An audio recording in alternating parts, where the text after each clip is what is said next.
তখন আল্লাহ বলেন, ফেরেশতা দেখো আমার বান্দা, তোমরা এই বান্দা আমরা নিষেধ করছি যে ফজরের সময় কিভাবে উঠতে মনে চায় না, শয়তান হাত পা টিপে দেয়, ওই সময় দেখবেন ঘুম আরো বেশি ধরে।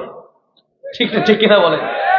এরপরে যারা কষ্ট করে উঠে যায় ফজরের সময়, আল্লাহ বলেন তোমরা আমার মহব্বতের বান্দা, ও বান্দারা আমি তোমাদেরকে ভালোবাসি।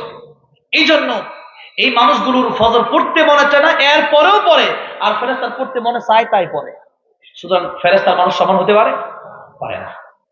আল্লাহ নিজে বলেছেন, ওয়ালাকাদ কাররামনা বানি আদম, ওয়ালাকাদ কাররামনা বানি আদম, বনি আদমকে আমি আল্লাহ সবচেয়ে শ্রেষ্ঠত্ব দিয়েছি। আর কুকুরের চেয়ে নিকৃষ্ট কেন? আসহাবে কাহফে একটা কুকুর জান্নাতে যাবে, কোথায় যাবে?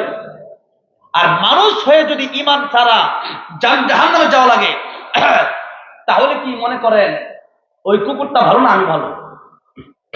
বলেন, কুকুরটা ভালো।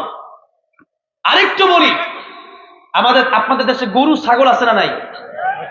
মাঝে মধ্যে কি মনে করেন ওই যে লাউ ক্ষেত খায় তো মাঝে মধ্যে, নাকি লাল শাক টাক লাগাইলে মাঝে মধ্যে গরু, মানে সারা গরু সারা ছাগল, ওটা কি বলে খায় না বলে খায়?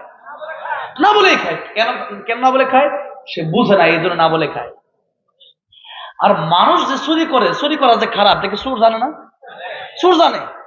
ডাকাতি করা খারাপ, এটা ডাকাত জানে না? জিনা করা খারাপ, যে জিনা করে সে জানে না?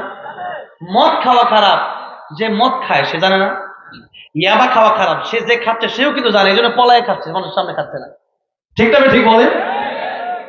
তাহলে কুকুর, বিড়াল, গরু এগুলো না বোঝে অন্যের সম্পদ খেয়ে ফেলতে পারে, আপনি বুঝে খাচ্ছেন। ওর জ্ঞান নাই, আপনার জ্ঞান আছে। এরপরে আপনি কেন আল্লাহকে চিনলেন না? এরপরে কেন আপনি কোরআন মানলেন না? তাই আপনি কি করেছেন? নিকৃষ্ট। তার মানে দামি হতে হলে কোরআন মানার দরকার আছে না নাই? কোরআন মানতে হবে। আল্লাহ আমাদেরকে কোরআন মেনে কবরে যাওয়ার তৌফিক দান করেন, বলেন আমিন।